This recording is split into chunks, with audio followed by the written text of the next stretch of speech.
আশরাফ আলী থানভী রাহমাহুল্লাহ, যিনি দেওবন্দি উলামায়ে কেরামদের একজন শীর্ষস্থানীয় আলিমী দ্বীন, তিনি তার কিতাব আরওয়াহে সালাসাহ এই কিতাবের 284 পৃষ্ঠায় বর্ণনা করেছেন যে কোন এক দিন রাওয়াফেজদের একটা দল, রাওয়াফেজ হলো উগ্র শিয়া, উগ্রপন্থী শিয়া, রাওয়াফেজদের একটি দল শেখ কাসেম নানাতবী রাহমাহুল্লাহর কাছে আসলেন এবং এসে তারা চ্যালেঞ্জ দিলেন যে আপনি যদি রাসূলুল্লাহ সাল্লাল্লাহু আলাইহি সাল্লামকে জাগ্রত অবস্থায় আমাদের সামনে আমাদেরকে দেখাতে পারেন তাহলে এবং আর রাসূল সাল্লাল্লাহু আলাইহি সাল্লাম আপনি যা বলছেন আহলুস সুন্নাহ ওয়াল জামাতের আকীদা সম্পর্কে এগুলো সত্যায়ন করেন এবং সাক্ষীদান করেন, তাহলে আমরা সবাই রাফিজি আকীদা বর্জন করে আহলুস সুন্নাহ ওয়াল জামাতের অনুসারী হয়ে যাব।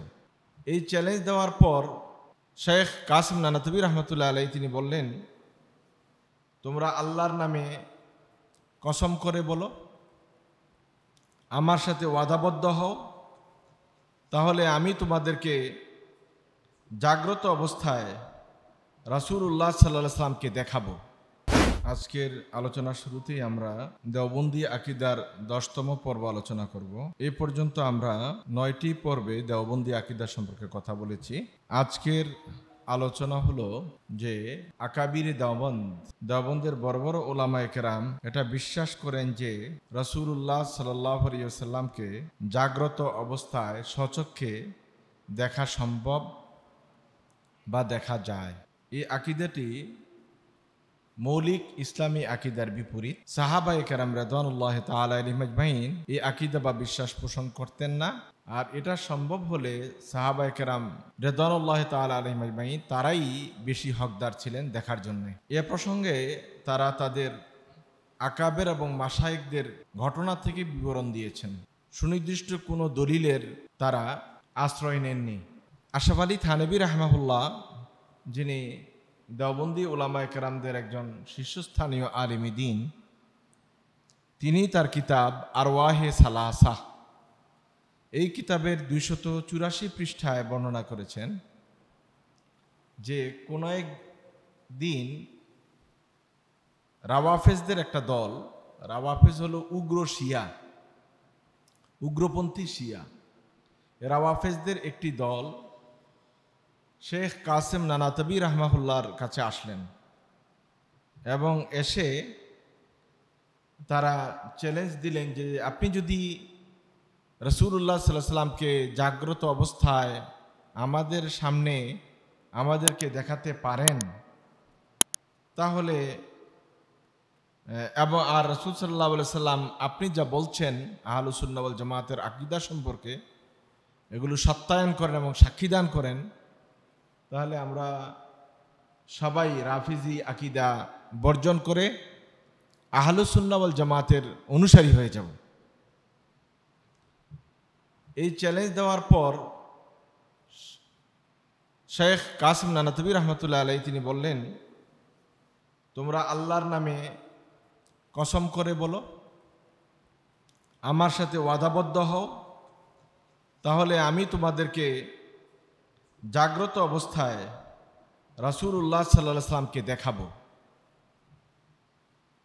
একথা শোনার পর রাফিজি সম্প্রদায়ের লোকেরা, আকীদার লোকেরা তারা দোটানায় পড়ে গেলেন, সংশয়ে পড়ে গেলেন, কি ওয়াদাবদ্ধ হবেন কি হবেন না। এক পর্যায়ে তারা পিছিয়ে গেলেন এবং তারা শাইখের সাথে এই বিষয়ে ওয়াদাবদ্ধ হলেন না। এই ঘটনার বর্ণনা দিয়ে আল্লামা আশরাফ আলী থানভী রাহমাহুল্লাহ বলছেন যে শেখ নানাতবী রহমতুল্লাহ আলাইহি যে তাসাররুফ বা বদলে দেওয়ার ক্ষমতা আছে, কর্মক্ষমতা আছে, এই ঘটনাটি তাই প্রমাণ করে। ওনার তাসাররুফের ক্ষমতা ছিল, আর এটা বিশ্বাস করেই রাওয়াফিজ সম্প্রদায়ের লোকেরা সেখান থেকে পিছু হটে গিয়েছিল, তারা তার এই চ্যালেঞ্জটিকে গ্রহণ করেনি। দ্বিতীয় আরেকটি ঘটনা, থানভী রহমতুল্লাহ আলাইহি তার লিখিত কিতাব আরওয়াহে সালাসাহ এই কিতাবের 434 পৃষ্ঠায় বর্ণনা করেছেন। যেই ঘটনা দিয়ে তিনি প্রমাণ করতে চেষ্টা করেছেন যে রাসূলুল্লাহ সাল্লাল্লাহু আলাইহি সাল্লামকে জাগ্রত অবস্থায় দেখা দর্শন করা সম্ভব। শেখ নানতুবি রহমতুল্লাহ আলাইহির একজন ব্যক্তিগত খাদেম ছিলেন, তার নাম ছিল দেওয়ান মোহাম্মদ ইয়াসিন। তিনি বর্ণনা করছেন যে আমি একদা দেওবন্দের সবচেয়ে পুরাতন সেই 7টা মসজিদ, ওই মসজিদের উত্তর পাশের গম্বুজের নিচে জিকিররত অবস্থায় বসা ছিলাম। আর শেখ নানতুবি রহমতুল্লাহ আলাইহি তিনি উত্তর পার্শ্বের বারান্দায় মোরাকাবারত অবস্থায় ছিলেন। আর সেখান থেকে তিনি আমার কলবের দিকে মোতাওয়াজ্জু ছিলেন। হঠাৎ আমার মধ্যে একটা পরিবর্তন আমি অনুভব করতে লাগলাম, একটা হালাত, একটা অবস্থা তৈরি হয়েছে। আমি জিকির অবস্থায় দেখতে পেলাম যে মসজিদের ছাদ এবং গম্বুজ কোথায় যেন উধাও হয়ে গিয়েছে, কিন্তু দেয়ালগুলো দাঁড়িয়ে আছে। এমত অবস্থায় বিশাল একটি নূর আকাশ থেকে,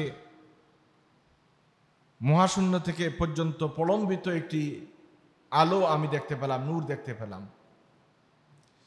আর হঠাৎ দেখলাম যে একটি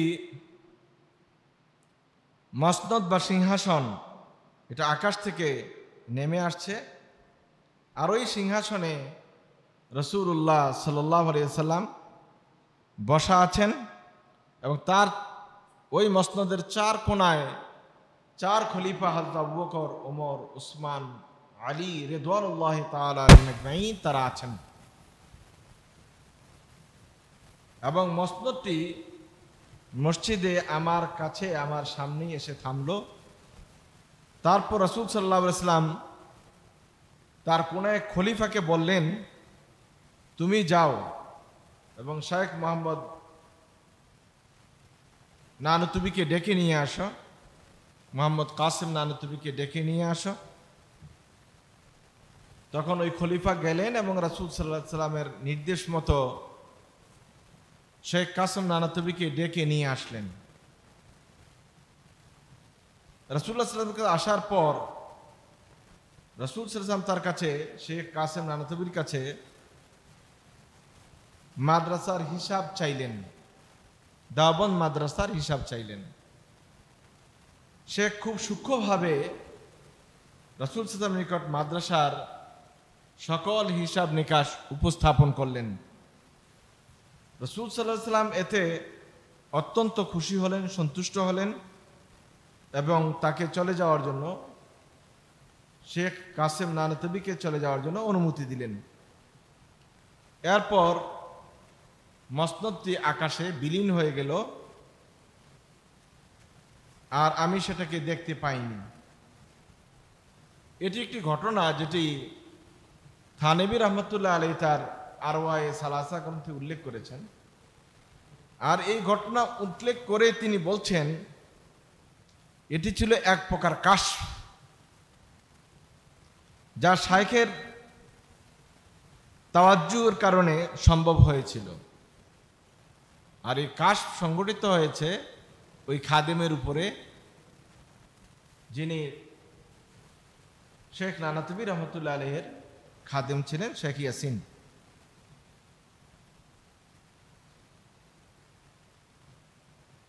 খাজা আজিজুল হাসান আল মাজজুব লিখিত আশরাফুস সাওয়ানেহ কিতাবে হযরতে আশরাফ আলী থানভী রহমতুল্লাহ আলাইহির জীবনী লিখতে গিয়ে তিনি বলছেন, ওই কিতাবের প্রথম খণ্ড 129 পৃষ্ঠা,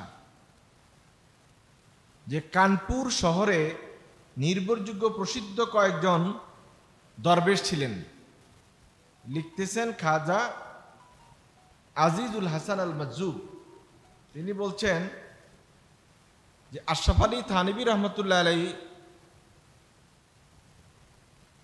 এর জীবনী আশরাফুস সাওয়ানেহে তিনি বলেছেন যে কানপুর শহরে নির্ভরযোগ্য প্রসিদ্ধ কয়েকজন দরবেশ ছিলেন, আল্লাহওয়ালা ছিলেন। তাদের মধ্যে একজনের নাম ছিল গোলাম রাসূল, শাহ গোলাম রাসূল। তার উপাধি ছিল রাসূল নুমা। রাসূল নুমা মানে হলো তিনি জাগ্রত অবস্থায় আল্লাহ রাসূল সাল্লাল্লাহু আলাইহি ওয়াসাল্লামকে দেখার ক্ষমতা রাখতেন, এই জন্য তার নাম দেখা হয়, উপাধি দেওয়া হয়েছে রাসূল নুমা। এবং তাসাররুফ এর ক্ষমতা, জাগ্রত অবস্থায় তাসাররুফের ক্ষমতা, পরিবর্তনের ক্ষমতা তার ছিল, হস্তক্ষেপ করার ক্ষমতা তার ছিল।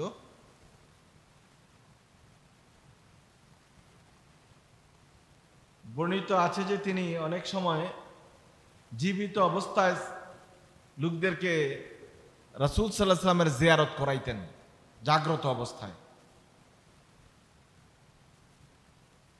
এই প্রসঙ্গে আপনারা দেওবন্দি উলামায়ে হাজারাতের অনেক কাহিনী দেখবেন। আকাবের দেওবন্দের কিতাব সমূহে এই ধরনের আরো বহুত কাহিনী বর্ণনা করা আছে, যে কাহিনী দ্বারা তারা এটা প্রমাণ করতে চেয়েছেন যে রাসূলুল্লাহ সাল্লাল্লাহু আলাইহি ওয়াসাল্লামকে জাগ্রত অবস্থায় দেখা সম্ভব। এই ব্যাপারে আরওয়াহে সালাসা, শামায়েলে এমদাদিয়া, এসব কিতাবগুলো এই ধরনের কাহিনী দ্বারা ভরপুর। আনোয়ার শাহ কাশ্মীরি রাহেমাহুল্লাহ, যিনি একজন উঁচু মাপের মুহাদ্দিস ছিলেন, তিনিও এই বিষয়ে জড়িয়ে পড়েছেন। তিনি দীর্ঘ আলোচনা করেছেন এ প্রসঙ্গে যে রাসূলুল্লাহ সাল্লাল্লাহু আলাইহি ওয়াসাল্লামকে জাগ্রত অবস্থায় দেখা সম্ভব,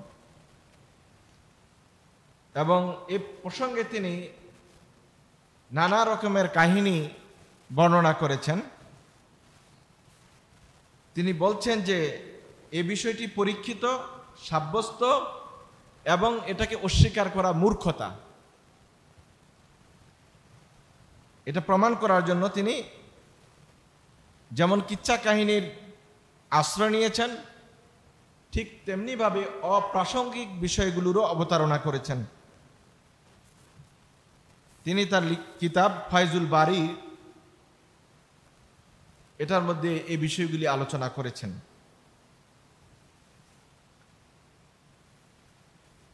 উলামায়ে উম্মত, আহলুস সুন্নাহ ওয়াল জামাতের লোকদের চিন্তা চেতনা, আকীদা বিশ্বাসের বিপরীত হলো ওনাদের এই আকীদা এবং বিশ্বাস।